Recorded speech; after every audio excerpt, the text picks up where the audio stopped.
Mosaic defence পেন্টাগনকে বোকা বানানো ইরানের অদৃশ্য সামরিক ব্লুপ্রিন্ট কুদস ফোর্স কি তবে একটি ভুল ধারণা? জানুন ইরানের যে লেয়ার্ড আর্মির ভয়ে কাঁপে পশ্চিমা বিশ্ব। আধুনিক সামরিক বিজ্ঞানে একটি অত্যন্ত পরিচিত শব্দ আছে, সেন্টার অফ গ্র্যাভিটি বা ভরকেন্দ্র। পশ্চিমা সামরিক ডক্ট্রিন অনুযায়ী যুদ্ধে জয়লাভ করার প্রধান শর্ত হল শত্রুর এই ভরকেন্দ্রে আঘাত করা। তাদের কমান্ড সেন্টার, তাদের নির্দিষ্ট এলিট বাহিনীর সদর দপ্তর বা তাদের মূল ব্যারাকগুলো ধ্বংস করে দেওয়া। কিন্তু কি ঘটবে যদি কোনো দেশের সামরিক কাঠামোর কোনো নির্দিষ্ট ভরকেন্দ্রই না থাকে? কি ঘটবে যদি তাদের পুরো সামরিক বাহিনীটাই হয় এক অদৃশ্য ধোঁয়াশার মতো?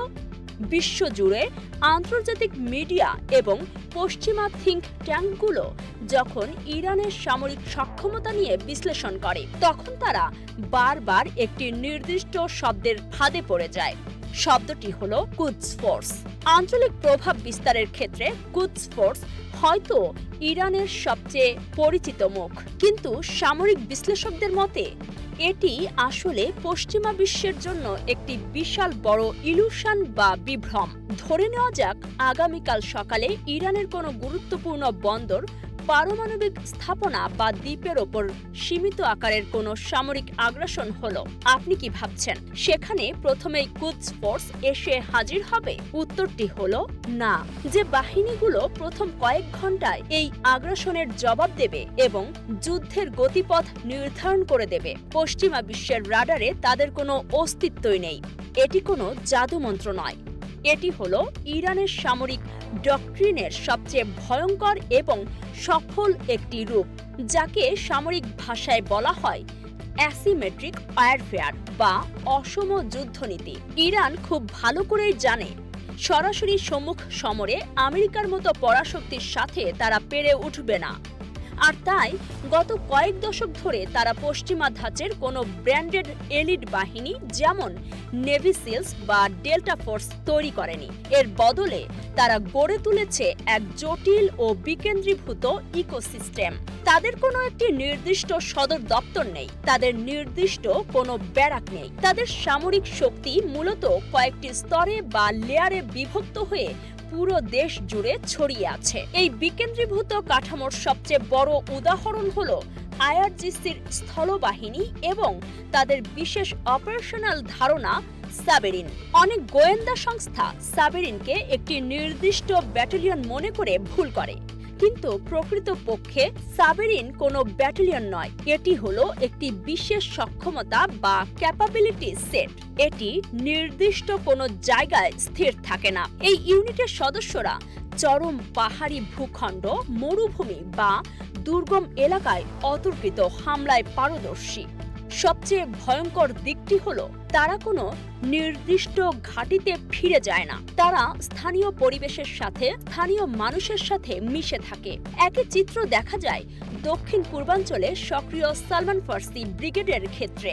পাকিস্তান সীমান্তবর্তী এই অঞ্চলে বিদ্রোহীদের দমনে তারা যে সাফল্য দেখিয়েছে তার মূল কারণ কোনো অত্যাধুনিক অস্ত্র নয়। তাদের মূল অস্ত্র হলো স্থানীয় ভূখণ্ডের জ্ঞান, স্থানীয় ভাষা এবং সংস্কৃতির সাথে একাত্মতা। এই ইউনিটগুলোই হলো ইরানের প্রকৃত ফার্স্ট রেসপন্ডার। শত্রুর আগ্রাসনের প্রথম ধাক্কা তারাই সামলে নেয়, একদম নীরবে, কোনো পূর্ব ঘোষণা ছাড়াই। তবে এই অসম সামরিক কাঠামোর ভেতরেও ইরান একটি ক্লাসিক্যাল বা প্রচলিত স্ট্রাইক ফোর্স লুকিয়ে রেখেছে। নিয়মিত সেনাবাহিনীর অধীনে পরিচালিত এই ইউনিটের নাম ৬৫তম এয়ারবর্ন স্পেশাল ফোর্স, যা সামরিক পরিমণ্ডলে নোহেদ নামে পরিচিত। আইআরজিসির অন্যান্য ইউনিট যেখানে আত্মরক্ষামূলক বা স্থানীয় প্রতিরোধের কাজ করে, নোহেদ সেখানে অনেক বেশি আক্রমণাত্মক। এরা সরাসরি গোয়েন্দা কার্যক্রম এবং দ্রুত মোতায়েনযোগ্য প্যারাশুট অপারেশনে চরম দক্ষ। ২০১৬ সালে সিরিয়ার যুদ্ধক্ষেত্রে এই নোহেদ বাহিনীর সীমিত কিন্তু ভয়ঙ্কর উপস্থিতি বিশ্বকে একটি স্পষ্ট বার্তা দিয়েছিল। প্রয়োজন হলে ইরানের এই হেভি স্পেশাল ফোর্স দেশের সীমানা পেরিয়েও শত্রুর বুকে কাঁপন ধরাতে সক্ষম। কিন্তু ইরানের সামরিক ডক্ট্রিনের সবচেয়ে বড় তুরুপের তাসটি মাটিতে নয়, লুকিয়ে আছে জলের নিচে।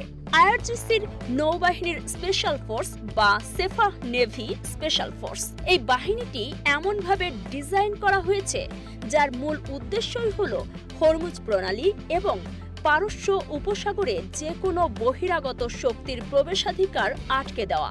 একে সামরিক বিজ্ঞানের ভাষায় বলা হয় অ্যান্টি এক্সেস বা এরিয়া ডিনায়াল বা A2AD কৌশল।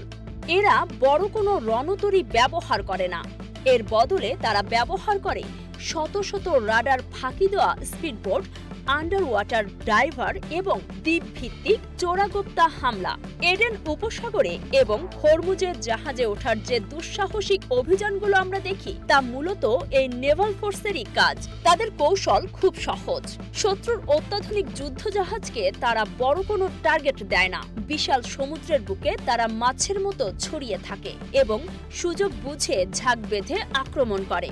আর এই পুরো কাঠামোর সবচেয়ে নিচের কিন্তু সবচেয়ে শক্ত ভিত্তিটি হলো বাসিস বাহিনী। পাশ্চাত্য হয়তো বাসিসকে কেবল একটি মিলিশিয়া বা অভ্যন্তরীণ দমন পীড়নের বাহিনী হিসেবে দেখে, কিন্তু বাস্তবে এরা হলো আইআরজিসির রিজার্ভ শক্তি বা জনবলের অন্তহীন যোগানদাতা। ফাতেহিউনের মতে বাসিসের কিছু এলিট ইউনিট সিরিয়ার যুদ্ধে প্রমাণ করেছে যে তারা পেশাদার সেনা না হলেও তাদের আত্মঘাতী দেশপ্রেম যে কোনো আধুনিক সেনা দলের জন্য এক বড় মনস্তাত্ত্বিক বাধা। তাহলে কোনো বিদেশি শক্তি যদি সত্যি ইরানে আঘাত করে, তবে ইরানের রেসপন্স মেকানিজম বা প্রতিরোধের স্তরগুলো কেমন হবে? এটি কোনো একক সদর দপ্তর থেকে পরিচালিত হবে না, এটি চলবে একটি স্বয়ংক্রিয় লেয়ার্ড সিস্টেমে। প্রথম স্তর স্থানীয় আইআরজিসি এবং বাসিস ইউনিটগুলো সবার আগে শত্রুকে এনগেজ করবে, তারা এলাকা অবরুদ্ধ করবে। দ্বিতীয় স্তর, এরপর সাবেরিনের মতো মোবাইল বা ভ্রাম্যমাণ ইউনিটগুলো মূল আঘাত হানতে শুরু করবে। যেহেতু তাদের নির্দিষ্ট কোনো ঘাঁটি নেই, তাই শত্রুর বিমান বা ড্রোন তাদের খুঁজে পাবে না। তৃতীয় স্তর, যদি সংঘাত সমুদ্রে ছড়ায়, তবে নেভাল স্পেশাল ফোর্স স্পিডবোট এবং মাইন নিয়ে পুরো জলপথ অবরুদ্ধ করে দেবে। চতুর্থ স্তর, আর উত্তেজনা যদি চূড়ান্ত রূপ নেয়, তখন আকাশ থেকে ঝাঁপিয়ে পড়বে নোহেদের মতো হেভি কমান্ডোরা। এই স্তর ভিত্তিক ছড়িয়ে থাকা এবং অস্পষ্ট সামরিক কাঠামোই আজ মার্কিন যুক্তরাষ্ট্রের জন্য সবচেয়ে বড় স্ট্র্যাটেজিক বা কৌশলগত দুঃস্বপ্ন। পেন্টাগনের সামরিক পরিকল্পনাবিদরা আজ চরম হতাশ, কারণ তাদের টার্গেট করার মতো সুনির্দিষ্ট কোনো কিছু নেই। তাদের অত্যাধুনিক স্যাটেলাইটগুলোই ইরানের বিশাল মরুভূমি আর পাহাড়ে কোনো নির্দিষ্ট ট্রেনিং ক্যাম্প খুঁজে পায় না। তাদের সাইবার অ্যাটাক কোনো কেন্দ্রীয় কমান্ড সেন্টার অচল করতে পারে না, কারণ পুরো সিস্টেমটি ডিসেন্ট্রালাইজড বা বিকেন্দ্রীভূত। পশ্চিমা গোয়েন্দারা যত বেশি তথ্য সংগ্রহ করে, তারা তত বেশি বিভ্রান্ত হয়, কারণ তারা একটি নির্দিষ্ট ছাঁচে ফেলে ইরানকে মাপতে চায়, যা বাস্তবে অসম্ভব। 21 শতকের এই সামরিক দ্বন্দ্বে ইরান বিশ্বকে দেখিয়ে দিয়েছে যে স্পেশাল ফোর্স মানেই কোনো নির্দিষ্ট ইউনিটের গল্প নয়, এটি একটি পুরো ইকোসিস্টেমের গল্প। এমন এক সিস্টেম যেখানে প্রতিটি নাগরিক, প্রতিটি পাহাড়, প্রতিটি দ্বীপ এক একটি অদৃশ্য সামরিক ঘাঁটি। আমেরিকা বা ইসরায়েল হয়তো যে কোনো মুহূর্তে আক্রমণ চালানোর সক্ষমতা রাখে, কিন্তু সেই আক্রমণের পর ধুলোমাখা প্রান্তর থেকে যখন এই অদৃশ্য এবং বিকেন্দ্রীভূত যোদ্ধারা জবাব দিতে শুরু করবে, তখন সেই পরিস্থিতি সামাল দেওয়ার কোনো ব্লুপ্রিন্ট পেন্টাগনের কাছে নেই। আর ঠিক এখানেই কোনো গুলি না ছুড়েও শুধুমাত্র নিজেদের অদৃশ্য কাঠামোর জোরে এক অদ্ভুত মনস্তাত্ত্বিক বিজয় অর্জন করে বসে আছে ইরান। পরাশক্তিগুলোর সামরিক ডক্ট্রিন, মধ্যপ্রাচ্যের অদৃশ্য সমর কৌশল এবং খবরের পেছনের বস্তুনিষ্ঠ বিশ্লেষণ সবার আগে পেতে চোখ রাখুন আমাদের চ্যানেলে। এতক্ষণ দেখছিলেন ইকো অফ বাংলাদেশ। প্রতিদিনের এমন নিউজ আপডেট পেতে সাবস্ক্রাইব করুন আমাদের চ্যানেল, সেই সাথে অন করে রাখুন বেল আইকন।